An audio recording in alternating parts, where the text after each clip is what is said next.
Hey everybody, Chris Reagan here. Today's video is going to be very, very different from the videos that I usually do because it's going to be the first time since before I had 1,000 subscribers that I address you outside of my YouTube persona. And, obviously when I make a video for this channel, I get into a persona, and it's not necessarily a persona that isn't me, but it's an exaggerated form of who I am. I'm more sarcastic.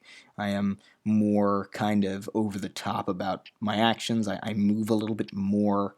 My voice is a little bit louder. Like this is about my normal this is about my normal tone of voice. Um, so I've been doing that for a while, but I often feel like because I do that a lot.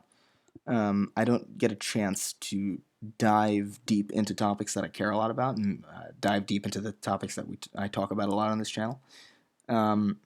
So I just wanted to kind of do that once because I feel like the channel is big enough, and I don't want to say big enough as in it's like big.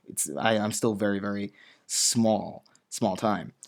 But I feel like the channel is big enough now that I can afford to throw one of these curveballs at you without alienating anybody. So yeah, this is going to be long and unedited. This is probably a podcast by your standards, but we'll just see how it goes. I might do more of these, probably not. Depends on how you guys like it. I doubt this is going to break 1,000 views.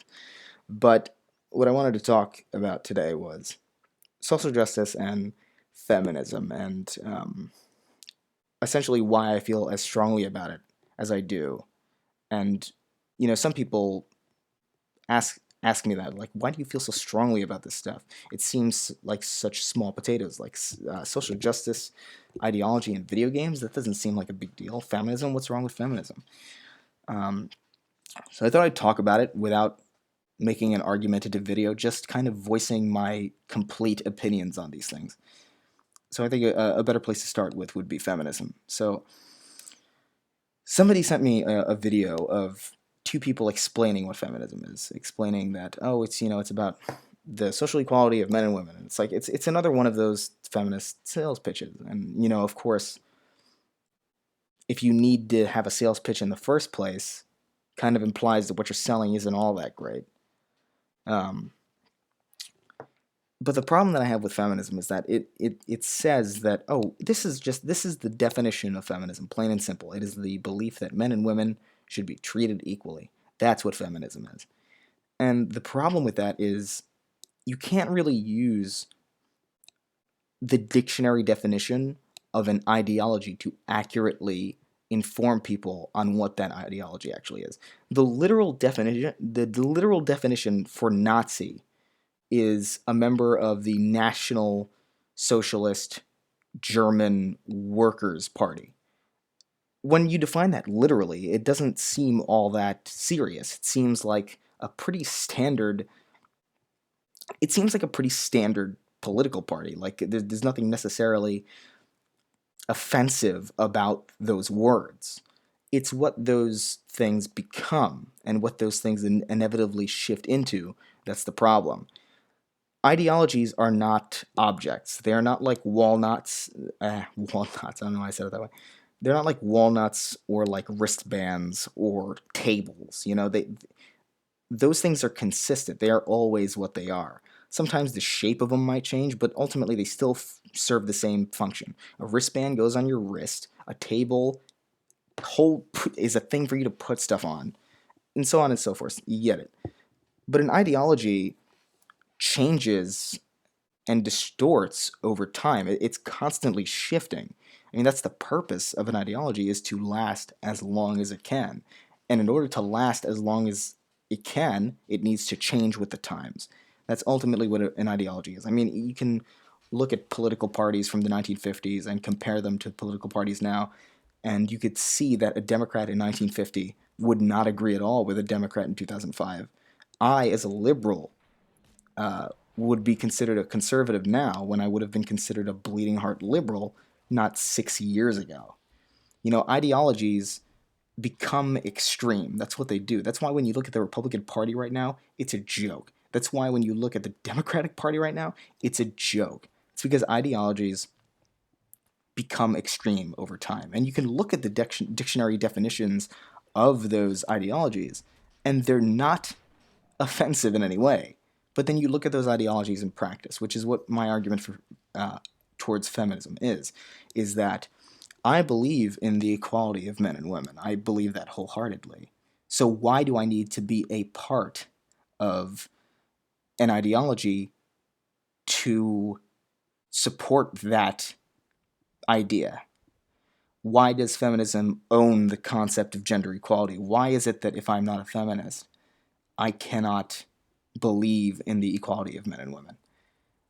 I don't think that feminism owns that concept any more than I believe Christians own the concept of the golden rule. I mean, sure, the golden rule might be part of Christianity. It might even be one of the core tenets. But treat everyone as you would like to be treated is a perfectly good motto. You don't need to be a Christian to follow it. You know, they're not tied in any meaningful way together. You can be one without the other. And my issue with feminism as of late is that it's become a parody of what it was. It's a joke. Like when you see feminists talking about the wage gap and not understanding why the wage gap is the way it is or how it is, that's frustrating to me as somebody who genuinely does support the equality of men and women, because you cannot talk about the wage gap and say that, oh, men and women earn, or women earn 71 cents for every dollar a man makes, and still be correct in what you're saying, because that's just not how the wage gap works. I don't think I need to elaborate on how the wage gaps works. I think we all kind of understand that it's a general percentage overall of full-time men and women. So if you are a female banker, you're going to make as much money as a male banker. If you're a clerk, you're going to make the same money regardless of your gender.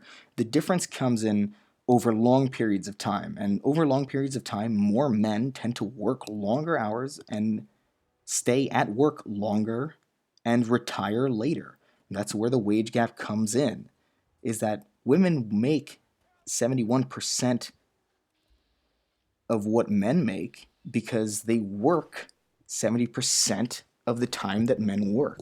And it's not necessarily that women work less, in general. It's not saying that Susan is working less than Robert. That's not the implication. It's that,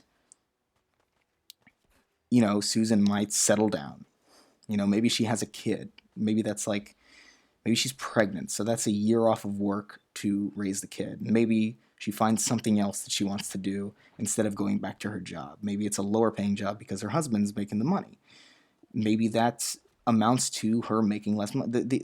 We all know this. The whole point is that as an ideology, it needs to find ways to remain relevant. So how do you remain relevant? Well, you got to pretend that certain problems still exist or have ever existed in the first place. The wage gap, I don't know, it might have been a thing. I'm pretty sure it probably was. That's why we have the Equal Pay Act of 1963, which prohibited paying men and women differently based on their gender for the same work. But the problem is that maybe I'm not explaining it correctly, so I'll explain it the way I've explained it to other people, is that the women's rights movement was a movement.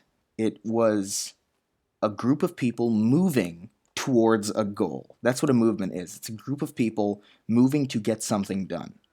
And when they get that done, they stop. They're not a movement anymore because they've just done it. I mean, you wouldn't have a movement to make oxygen free, It's already the case. There's no make oxygen free movements. And if at any point in the past that oxygen wasn't free, there probably would have been. But now that it is, they wouldn't be around anymore because, hey, guess what? Oxygen is free. It's kind of the same thing with women's rights. Women have plenty of legal rights that men don't have. I'm not saying that societally we're viewed as the same, but legally you are more protected as a woman than you are a man. So That goal, women's rights, and women's rights, the women's rights movement has met its goal. Therefore, it's stopped. Ideologies like feminism do not stop. And the problem comes when you build an ideology off of the practices of a movement. You can't build an ideology off of a movement because ideologies don't go away. They're not designed to go away, they're designed to continue. So when you have feminism, an ideology based on women's rights, what happens when women's rights are achieved? Well, okay, then we need to start going into societal problems that can't really be changed. And then we start making issues out of things that aren't issues. Then we start saying that, oh, why should the toy section be divided for boys and girls? Maybe we should just throw them together because that's apparently a women's issue. Maybe we should protest the opening of a male's domestic violence shelter because that's apparently a women's issue too. An ideology needs to invent reasons to remain relevant. And I think that's what feminism is, ultimately. It's an ideology trying to remain relevant, making a big deal out of everything that it can. And that's not necessarily speaking ill of feminists themselves. I don't necessarily think feminists are inherently stupid. It's just a dumb thing to say. But I think the movement itself is misguided. I don't think there's much to fight for anymore. And that's my opinion on that. As for social justice, I think we're reaching a critical point where, students are demanding safe spaces at colleges, even though colleges are places where you're supposed to be challenged, where you're supposed to engage in debate and confront the ideas you don't agree with so that you can learn. I feel like that is what's going to be the downfall, because what message does it send when you can just shut away everything you don't like in a room? That's not how the world works, and these people aren't going to be prepared for the world. I'm barely prepared for the world, and I'm aware of this. I don't know. It's a lot of nonsense, and the reason I talk about it a lot is because I think it's important for people to understand that the world is not going to be fun. The world is not going to be a kind place. The world isn't going to provide for you. You're going to have to fight.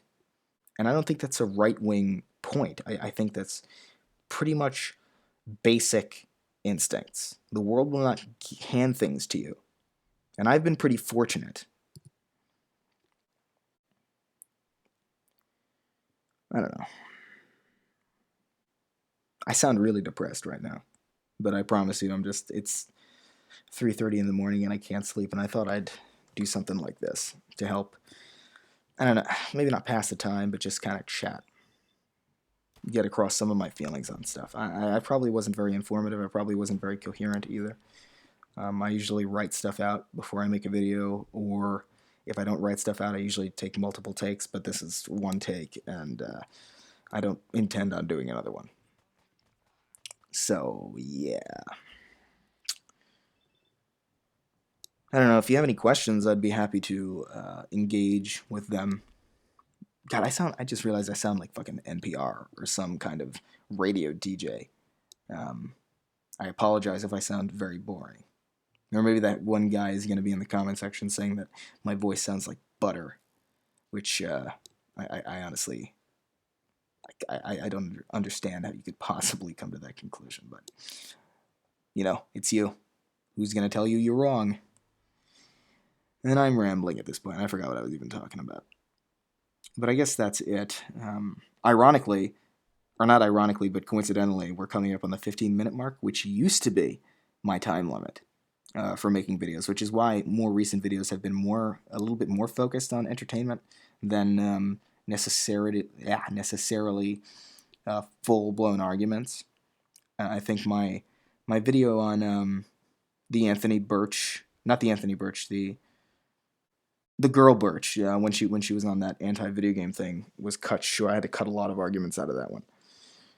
But I'm just gonna wait until I pass the 15-minute mark, just so I can say, "Fuck you, YouTube! I did it." And there we go. Oh no, I've passed 15 minutes. What a horrible, horrible plight on humanity this is, that I've made a video longer than 15 minutes. I'm really glad that it was halted for 6 months. No, my sarcasm is coming out. All right, I'm going to end the video, guys. I really don't know if this is at all informative. I really don't know if I even made sense in this video, but yeah.